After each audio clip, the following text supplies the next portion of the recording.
தான் பத்ரிஜி செஞ்சார். அதுக்கப்புறம் எத்தனையோ நாடுகளுக்கு போனார். அவர் தெலுங்கு. சரி, தெலுங்கில் பண்ணோமா, அந்த தெலுங்கு நாட்டுக்கு ஜானத்தை சொல்லி கொடுத்தோமா, சும்மா இருந்தாரா? அதுக்கப்புறமா கர்நாடகாவுக்கு போனார், தமிழ்நாடுக்கு வந்தார். தமிழ்நாடுக்கு வந்தப்போ தான் அந்த மைசூரில் இவங்க கிடைச்சாங்க நமக்கு 2 ரத்தினங்கள். அவர் அங்கே போயிருக்கலன்னா நமக்கு கிடைச்சிருப்பாங்களா சொல்லுங்கள்? கேரளாலையும் போனார். அதுக்கப்புறம் சும்மா இருந்தார். அவருக்கு பெருசாக ஹிந்தி ஒன்றும் வராது, ஹைதராபாத் ஹிந்தி மாத்திரம்தான் வரும். ஆனால் அதை வச்சுக்கிட்டு நான் நார்த் இந்தியாவுக்கு போய் ஜான பிரச்சாரம் செய்யணும்னு சொன்னார். சரி, அங்கேயும் போய் செஞ்சார். அதோடு சும்மா இருந்தாரா? நான் மலேசியா போகணும், நான் தாய்லாண்டு போகணும்னா அங்கெல்லாம் வெஜிடேரியன் சாப்பாடு கூட கிடைக்காது. அந்த நாட்டுக்கு போய் சொல்லணும்னு சொன்னார். அவர் என்ன சொல்கிறாருன்னா, நாம் எப்போவுமே நம்ம கம்ஃபர்ட் ஜோனில் இருக்கக்கூடாது. அந்த கம்ஃபர்ட் ஜோனில் இருந்து வெளிவந்து நாம் என்ன செய்ய முடியுமோ அது எல்லாம் செய்கிறதுக்கு நாம் நம்மளுடைய முயற்சியை எடுக்கணும். அப்போ தான் இது நடக்கும். அவர் சொன்னதே உலகம் முழுக்க ஜானமயம் ஆகணும். இந்த உலகம் முழுக்க மற்ற நாடுகள் என்று இல்லாமல் உலகமெல்லாம் ஓர் நாடாக இருக்கணும். எல்லாரும் புத்தர்களாக மாறணும். யாருக்குமே தெரியல அஹிம்சை என்பது கடைப்பிடிக்கணும் சொல்லி நாம் பாரத தேசத்தில் இருக்கிறோம். இங்கே அஹிம்சா பரமோ தர்மஹா என்று நம்ம வேதங்கள் சொல்லிக்கிட்டு இருக்கு. இதையே நாம் யாரும் ஃபாலோ பண்ணுறது இல்லை. மற்ற நாடுகளுக்கெல்லாம் போய் சொல்லணும். இந்த புலால் மறுத்தல் என்பதை இந்த அளவுக்கு உயர்த்தி கத்தி சொல்றது நம்ம பத்ரிஜியும் பிஎஸ்எஸும் மாத்திரம்தான். வேற யாருக்கும் அந்த தைரியமும் தில்லும் இல்லை. கேட்டால் அவங்க மனம் புண்படுமோ, அவங்களுடைய மதமும் கலாச்சாரமும் மதம் கலாச்சாரம் என்பது எல்லாமே அது எப்போ வந்ததோ அதுக்கு தகுந்த மாதிரி இப்போ இல்லாமல் எல்லாமே மாறிக்கொண்டு இருக்கு என்பது அவங்களுக்கு தெரிந்தாலும் கூட யாரும் அதை சொல்கிறது கிடையாது. அந்த தைரியம், நாம் தியானம் செஞ்சால் நாம் நல்லா இருப்போம். 10 பேருக்கு தியானம் சொல்லி கொடுத்தா அந்த புண்ணியமும். ஆனால் புண்ணியத்துக்காக தியான பிரச்சாரம் செய்யாதீங்க. செஞ்சால் வரும் என்பது அது பின்னாடி இருக்கும். ஆனால் அதுக்காக நாம் செய்கிறது கிடையாது. நாம் பலன் அடைஞ்சோம். இப்போ அந்த அம்மா எத்தனையோ வருடங்கள் ஆச்சா வெளியில் இன்றைக்கி இந்த நிகழ்ச்சிக்கு வந்திருக்கிறாங்க. அந்த வந்தது எவ்வளோ மகிழ்ச்சின்னு சொல்கிறாங்க.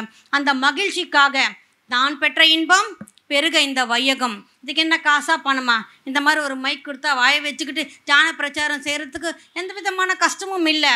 சொல்கிறதை உறக்க சொல்லுங்கள். அந்த சத்தியம் என்பது நமக்குள் ஊறி போனால் நாம் சொல்வது அனைத்தும் அது சத்தியமாகத்தான் இருக்கும். ஸோ பத்ரிஜி வரலாறுன்னா அவர் என்ன செஞ்சார், எது செஞ்சார், இந்த வரிசையாக பட்டியல் போட்டு இந்தந்த வருஷத்துலேயும் செஞ்சாருன்னு சொல்கிறதுக்கு நான் வரல. அது போர் டாக்குமெண்ட்ரி. அதனால்தான் ஒரு தியான பிரச்சாரம் அது அனுபவம் மூலமாகத்தான் பத்ரிஜி. அதனால்தான் அனுபவங்கள் அனைத்தும் அனைவருடனும் நாம் கலந்து கொள்ள வேண்டும், அனைவருக்கும் தெரிவிக்க வேண்டும். இதனால் மற்றவங்க இன்ஸ்பயர் ஆவாங்க. 2வது, எல்லா அனுபவமும் நாமளே பெறணும்னா இந்த 500 பிறவிகள் சராசரி எடுக்கணும். இந்த 500 பிறவிகள் கூட நமக்கு 10,000 பிறவிகள் எடுக்கணும். ஒருத்தருடைய தியான அனுபவம் கேட்கும் போது அவங்க கஷ்டப்பட்டு ஒரு 3 மாதம் தியானம் செஞ்சு 3ஆம் கழிச்சு பெற்று எதையோ பார்த்து அந்த அனுபவத்தை நம்ம சொல்லும் போது நாம் 3 நிமிஷத்தில் அந்த ஞானத்தை நம்ம பெறுறோம். அவ்வளவு நம்ம கஷ்டப்பட வேண்டிய அவசியம் இல்லை. அத்தோடு சேர்த்து ஸ்வாத்தியாயம் எல்லா புத்தகங்களையும் நாம் படிக்கணும். பிஎஸ்எஸ்னுடைய சிறப்பு என்ன தெரியுமா? பத்ரிஜி நான் எழுதினதே படிங்க, நான் சொன்னதை கேளுங்க, எப்போவுமே சொன்னது கிடையாது. உலகத்தில் எல்லோரும் இருக்கிறாங்க, எல்லாரும் ஆசான்கள் தான், எல்லாரும் எல்லா ஞானத்தையும் சொல்லியிருக்கிறாங்க. அந்த ஞானத்தை எல்லாமே நீங்கள் வாங்கிக்கணும்னு சொல்லி அந்த தில்லு வேறு யாருக்குமே வராது, பத்ரிஜிக்கு தவிர. பயம் என்பதே இருக்காது. நம்மளை விட்டு போயிடுவாங்களன்னு. போனால் போகட்டும் சார், நம்மக்கிட்ட எல்லாமே கற்றுக்கிட்டு அவங்க போய் இன்னொரு குருவாக மாறட்டும் மேடம். என்ன சார் இப்படி ஈஸியாக சொல்லிட்டீங்கன்னா? ஓகே, என்ன இப்போ என்கிட்ட இருந்து ஒரு மரம் வந்தது, அதுலேருந்து ஒரு கிளை வந்ததுன்னா சந்தோஷம் தானே நமக்கு. அங்கேருந்து தியான பிரச்சாரம் நடக்கும் இல்லை. கொஞ்சம் கூட ஈகோ என்பது இல்லாமல் இதிலேயும் நன்மை இருந்தால் அந்த நன்மையை 100% வாங்கிக்கிட்டு நமக்கு சொன்னவர் பத்ரிஜி. அதுக்காக பத்ரிஜிக்கு நம்ம குருவுக்கு நாம் ஒரு பெரிய கைத்தட்டலோடு நாம் நன்றியை நாம் தெரிவித்துக்கலாம். ஸோ நான் இந்த தியானத்துக்கு 20 வருடங்களுக்கு முன்னாடி வந்தேன். நான் வரப்போ எனக்கு நிறைய டென்ஷன், கோபம், ஆத்திரம், ஆவேசம் எல்லாமே இருந்தது. இதெல்லாம் இருந்ததுனால நிறைய கிஃப்டெல்லாம் வந்தது. அதாவது ulcer, gastric trouble, back pain இது எல்லாமே இருந்தது. டெய்லி ஒரு பெயின் கில்லர் போட்டுக்க வேண்டியது இருந்தது. அந்த சின்ன வயசில் ஒரு பெயின் கில்லர் போட்டுக்கணும், என்ன டெய்லி இந்த மாதிரி மாத்திரை சாப்பிட வேண்டியது இருக்கேன்னு சொல்லி ஒரு அலைச்சலாக இருந்தது.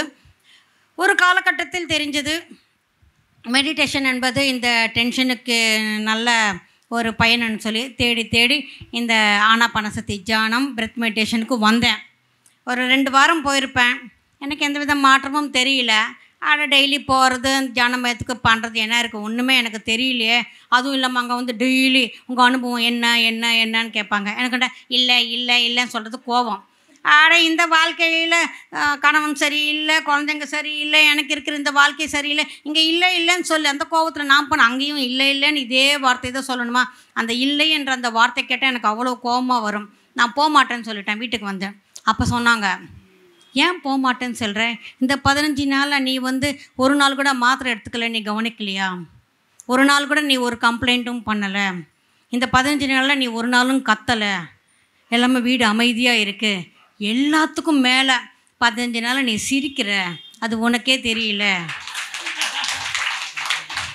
வீடு அமைதியாக இருக்குது, எல்லோருமே உன்னை காலை பிடிச்சி கெஞ்சி கேட்டுக்கிறோம், தாயே இந்த தியானம் உனக்கு நல்லா சூட்டாக இருக்குது, தயவுசெய்து நீ இது கண்டினியூ பண்ணுமான்னு வற்புறுத்ததுனால சரின்னு போனேன். ஆனால் நான் தியானம் பண்ணிக்கிட்டு இருக்கிறேன், என்னுடைய மாற்றங்கள் வீட்டில் இருக்கிற எல்லாருக்கும் தெரியுதே தவிர எனக்கு எதுவும் தெரியல. அந்த டென்ஷன்ஸ் அப்படியே தான் இருக்குது, அந்த கோபம் அப்படியே தான் இருக்குது, அந்த ஏமாற்றங்கள் அதுவும் அப்படியே தான் இருக்குது. பட் இந்த அல்சர் இது அதெல்லாம் போச்சு, பை ப்ராடக்ட்ஸ் எல்லாம் போச்சு. ஆனால் மெயின் ப்ராடக்ட் இதுக்கு எனக்கு விடுவே வரல. இது போகவே இல்லையே, இதுக்காகத்தானே நான் தியானத்துக்கு வந்தேன். இந்த டென்ஷன் எல்லாம் எப்போ போகுன்னு பார்க்கும்போது தான் பத்ரிஜியினுடைய ஞானம் என்பது எனக்கு பரிச்சயமாச்சு. எப்போ பத்ரிஜியினுடைய ஞானம் எனக்கு பரிச்சயமாச்சோ அப்போ என் டென்ஷன் எல்லாமே போயிடுச்சு. ஓஹோ, நம்ம வாழ்க்கையில் நடக்கிறது எல்லாமே நம்மளுடைய அனுமதியோடு தான் நடக்குதா? அப்போ இந்த கணவனை நான் தான் விரும்பி கல்யாணம் பண்ணிக்கிட்டு வந்தேனா? இத்தனை நாள் என் அப்பா தான் எனக்கு இந்த மாதிரி கல்யாணம் பண்ணி வச்சாரு, ஒரு நல்ல மாப்பிள்ளையை தேடி பண்ணுறதுக்கு கூட இல்லாமல் ஏன் இவங்க எல்லாம் பெற்றுக்கிட்டாங்கன்னு சொல்லி இத்தனை வருஷமாக நான் திட்டுக்கிட்டு இருந்தேன். பசங்க அவங்க தான் நம்மளை தேர்ந்தெடுத்து வந்தாங்கன்னு சொல்லும்போது எனக்கு இன்னும் இருக்கிற டென்ஷன் எல்லாமே போயிடுச்சு. என் டென்ஷன் எல்லாமே, ஐயோ 3 பெண் பிள்ளைங்க, இவங்களை நான் எப்படி வளர்க்கறது, நான் சரியாக வளர்ப்பேனா, என்னுடைய பணியை நான் சரியாக செய்வேனா? ஏன்னா ஒரு பாடல், எம்ஜிஆர் பாடல், அது என்னை எப்பவும் உறுத்திக்கிட்டே இருக்கும்.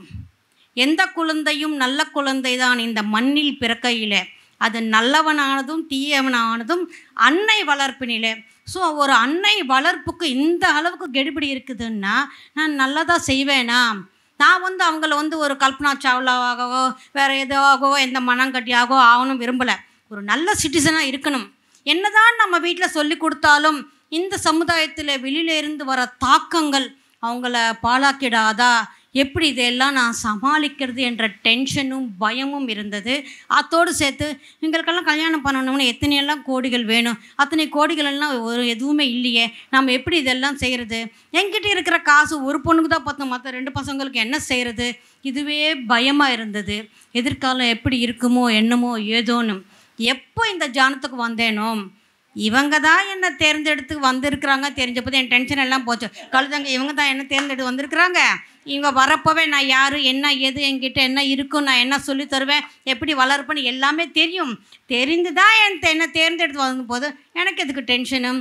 ஐயோ நான் தானே அவங்கள பெற்றேன், நான் தானே இவங்க பூமிக்கு கொண்டு வந்தேன், நான் தானே எல்லாமே நான் என்று நான் நினச்சி கொண்டு இருக்கும் போது எனக்கு தலையில் அவ்வளவு பாரமாக இருந்தது. எப்போ அதெல்லாம் அவங்களுடைய கடன். அப்போ தாயாக நான் என்ன செய்யணும்?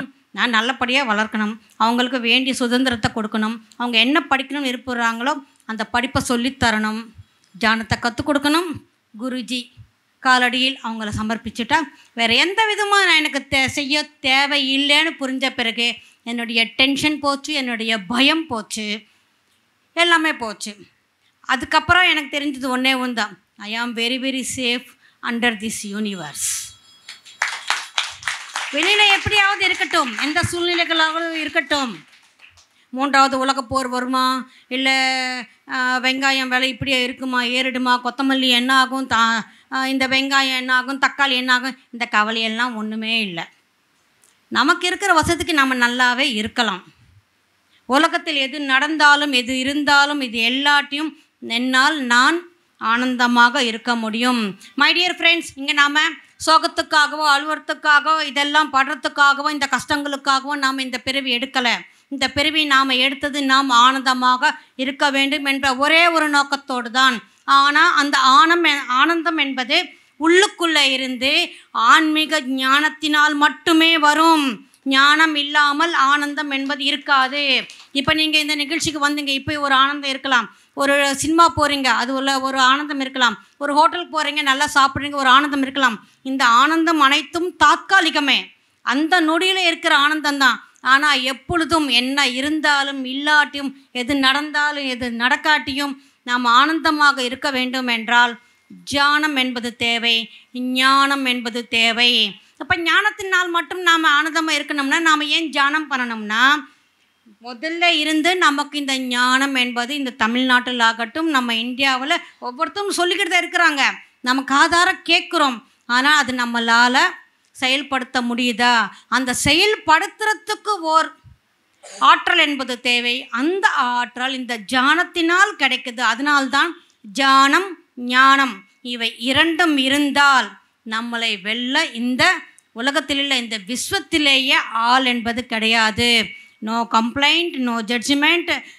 இந்த மாதிரி பத்ரிஜி என்னென்ன சொன்னாரோ அந்த 18 கொள்கைகள் கடைப்பிடித்தால் மட்டுமே நாம் பிரமிட் ஆசான்கள். இல்லைன்னா இல்லை. நமக்கு இந்த சொசைட்டிலேருந்து நிறைய நெருக்கடிகள் எல்லாம் வரலாம், இருந்தாலும் அதையும் தாண்டி தைரியமாக அந்த 18 கொள்கைகள் நாம் கடைப்பிடிக்கணும். 2 நிமிஷம். இப்போ தைரியம் தைரியம் சொல்லி சொல்கிறோம். இந்த வார்த்தை சொல்கிறது கூட எனக்கு விருப்பமே இருக்காது. என்ன தைரியம் தைரியம்? அந்த 18 கொள்கைகளில் உங்களை ஏதாவது கத்தி காப்படம் எடுத்துக்கிட்டு போக சொன்னாங்களா, இல்லை துப்பாக்கி எடுத்துக்கிட்டு போக சொன்னாங்களா, வேறு யாரையாவது கொல்ல சொன்னாங்களா, யாரையாவது போர் நடத்த சொல்கிறாங்களா? ஒன்றுமே இல்லை. நாம் நம்ம செல்ஃபாக நடந்துக்க வேண்டியது. அதில் கொஞ்சம் நெருடலாக இருக்கிறது 2 தான். ஒன்று பூஜைகள் செய்ய வேண்டாம் என்பது, இன்னொன்று கர்ம காண்டங்கள் செய்ய வேண்டாம் என்பது. நாம் செய்கிறது மட்டும், செய்யாமல் இருப்பது மட்டும் இல்லை, செய்கிறவங்கள் செய்யும் போது கூட நாம் அதுக்கு அட்டென்ட் பண்ணக்கூடாது. நாம் என்ன நினைக்கிறோம், கல்யாணத்துக்கு போனாலும் கர்மாதிக்க போகணும், இல்லை மற்றவங்கெல்லாம் என்ன நினைப்பாங்க, எதுவும் நினைக்க மாட்டாங்க. எங்கள் வீட்டில் மாத்திரம் என்ன எல்லாரும் சிரஞ்சீவிகள் இருக்கிறாங்க. எங்கள் வீட்லேயும் மரணம் என்பது இருக்குது. எங்கள் மாமனார் இறந்துட்டாங்க, மாமியார் இறந்துட்டாங்க, எங்கள் அம்மா இறந்துட்டாங்க. எங்கள் வீட்டிலே தான் நடந்தது. இருந்தாலும் நான் பெருமைக்காக சொல்லலை, நீங்கள் தைரியமாக இருக்கிறதுக்காக சொல்கிறேன். நான் எந்த கர்ம காண்டங்களுக்கும் நான் போகவில்லை. அவங்க புரிஞ்சுக்கிட்டாங்க. அவங்க புரிஞ்சிக்க மாட்டாங்களோ, ஏதாவது பேசிடுவாங்களோ, இந்த மாதிரி எல்லாரும் பேசினா நம்ம உறவினர்களோடு நமக்கு எப்படி ஒரு சரியான ஒரு உறவு என்பது இருக்கும் என்ற ஒரு பயம்தான் அவங்கள பேச வைக்கதே தவிர வேறு எதுவும் நடக்காது. ஒரு வேளை பேசினாலும் நமக்கு பின்னாடி, முதுகுக்கு பின்னாடி தான் பேசுகிறாங்களே தவிர நம்ம மூஞ்சி மேலே யாரும் பேசுகிறது கிடையாது.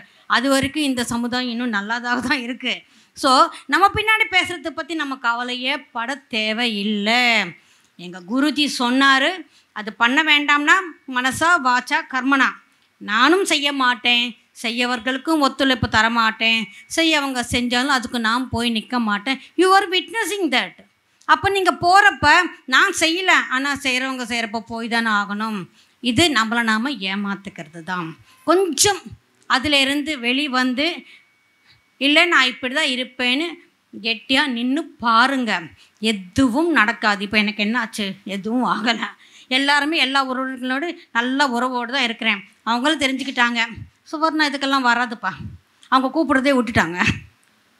ஸோ எல்லாமே நாம் அங்கே அந்த நொடியில் ஒரு சின்ன தைரியத்தை நமக்கு நாமே வளர்த்துக்கிட்டு, இதனால் ஒன்றும் ஆகாது என்ற நம்பிக்கை விசுவாசத்தோடு இருந்தால் எதுவும் நடக்காது.